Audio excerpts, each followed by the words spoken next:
Hello. तो आज अपने राणा लाखा के शासनकाल में जो कुछ भी घटित हुआ उसके बारे में देख लेते हैं। देखो, राणा लाखा के शासनकाल के समकालीन, समकालीन का मतलब होता है समान शासनकाल में मारवाड़ में जो शासन था वो था राव चुंडा का, और इनका शासन था 1384 से 1423 ईस्वी का। अब देखो, राव चुंडा के दो बेटे थे, राव रणमल और राव खाना, और इनकी बहन थी हंसाबाई। और हंसाबाई के विवाह का प्रस्ताव मेवाड़ में भेजा गया राणा लाखा के दरबार में, और ये विवाह का प्रस्ताव ज्येष्ठ पुत्र राव चुंडा के लिए था, और ये चुंडा राणा लाखा के बेटे थे। अब देखो कि यहाँ पर राणा लाखा ने अपने विवाह की इच्छा जता दी थी, इसलिए राव चुंडा ने इस विवाह के लिए मना कर दिया। अब देखो कि राव रणमल है जो हंसाबाई का भाई है, राव रणमल, इसने शर्त रख दी कि हंसाबाई का विवाह राणा लाखा से कर दिया जाएगा, लेकिन हंसाबाई का जो बेटा होगा वो ही मेवाड़ का राजा बनेगा। अब देखो, चुंडा को मेवाड़ का पितृभक्त कहते हैं। पितृभक्त का मतलब होता है कि पिता को प्रेम करने वाला। चुंडा अपने पिता राणा लाखा को बहुत प्रेम करता था, इसलिए चुंडा ने रणमल को कहा कि मैं राज्य के सारे अधिकार त्याग दूंगा।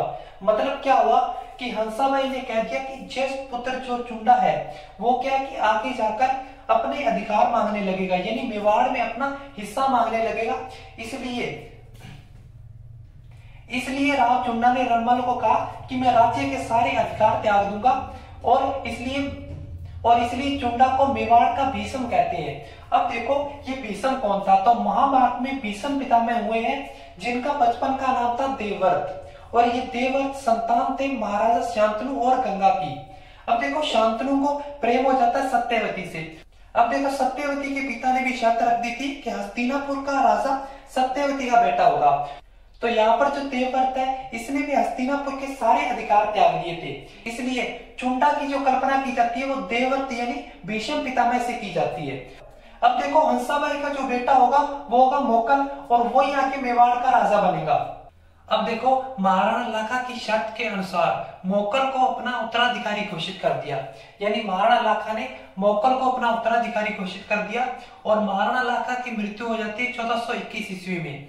अब देखो, जब महाराणा लाखा की मृत्यु हुई तो मोकल की आयु 12 वर्ष की थी, और मोकल का संरक्षक बनाया गया चुंडा को। अब देखो, महाराणा मोकल का जो शासनकाल है वो 1421 से 1433 ईस्वी का है। अब देखो, ये जो चुंडा है इसी के वंशज में आगे होंगे रतन सिंह चुंडावत और हाड़ी रानी, तो उनके बारे में अपने आगे बढ़ेंगे। फिर आगे देखो, उदयपुर के प्रसिद्ध ऐतिहासिक नगर बदनौर की स्थापना की थी राणा लाखा ने। आगे देखो, राणा लाखा के पुत्र थे चुंडा, मोक्कल, राघव देव, अज्जा और दुल्ले राय। अब देखो, राणा लाखा के दरबारी विद्वान थे धनेश्वर भट्ट, जोटिंग भट्ट। अब देखो, राणा लाखा ने डोडिया राजपूतों को आश्रय दिया और धवल डोडिया को तरनगढ़, नंदराय और मसूदा की जागीरें दी थी। अब देखो, राणा लाखा के शासनकाल में जो दिल्ली पर शासन था वो तुगलक वंश का था, और वहां पर जो शासक था वो था ग्यासुद्दीन तुगलक द्वितीय। तो महाराणा लाखा ने ग्यासुद्दीन तुगलक द्वितीय को पराजित किया। इसके बाद में क्या हुआ कि तिरंतर कर समाप्त कर दिया, यानी ग्यासुद्दीन तुगलक को पराजित कर तिरंतर कर समाप्त कर दिया राणा लाखा ने। आगे देखो, फिर बूंदी में हाड़ा शाखा थी चौहान वंश की, और हाड़ी राजकुमारी से राणा लाखा शादी कर लेते हैं।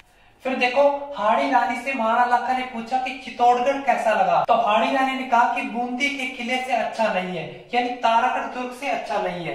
कहीं पर तो बात ये बताई जाती है, और कहीं पर यह बताया जाता है कि राणा लाखा बूंदी नरेश हमाजी या हमीर सिंह हाड़ा से तारागढ़ दुर्ग न प्राप्त करने पर महाराणा लाखा ने प्रतिज्ञा ली कि जब तक बूंदी का तारागढ़ दुर्ग जीत नहीं लूंगा अन्न जल ग्रहण नहीं करूंगा। यानी महाराणा लाखा ने यह प्रतिज्ञा ली थी कि जब तक मैं बूंदी का तारागढ़ दुर्ग जीत नहीं लूंगा अन्न जल ग्रहण नहीं करूंगा। फिर देखो क्या हुआ कि राणा लाखा के सरदारों ने तारागढ़ बूंदी जैसा मिट्टी का दुर्ग बनवाया, और इसको जीतकर राणा लाखा ने अपनी प्रतिज्ञा पूरी की थी। तो देखो कि जो ये मिट्टी का दुर्ग था, मिट्टी के दुर्ग की रक्षा करते हुए कुंभा या कुंभकर्ण हाड़ा वीरगति को प्राप्त हो गए थे। अब देखो, कुंभा या कुंभकर्ण हाड़ा ये भाई था हाड़ी रानी का, और 12 या 13 वर्ष का था। तो देखो, कुंभकर्ण हाड़ा ने नकली बूंदी के किले के लिए युद्ध किया था, यानी नकली बूंदी की रक्षा करते हुए शहीद हो गया था। फिर देखो, राजस्थानी में अपने दो आए कुंभा या कुंभकर्ण हाड़ा के लिए कि नकली कण दी तो नहीं, बिन गौर गमसान, यानी जो नकली का किला है वो भी बिना युद्ध किए हुए नहीं दिया था। सिर टूटा बिन किम फिरे असली गढ़ पर आन, तो जो असली का किला है उसको जीतने के लिए कई सर कटवाने पड़ेंगे। अब आगे देखो, इस बात से पता चलता है कि राजस्थान के रजवाड़े कितने वीर और साहसी थे, जो अपनी मातृभूमि के लिए प्राण देते समय तनिक भी नहीं सोचते थे।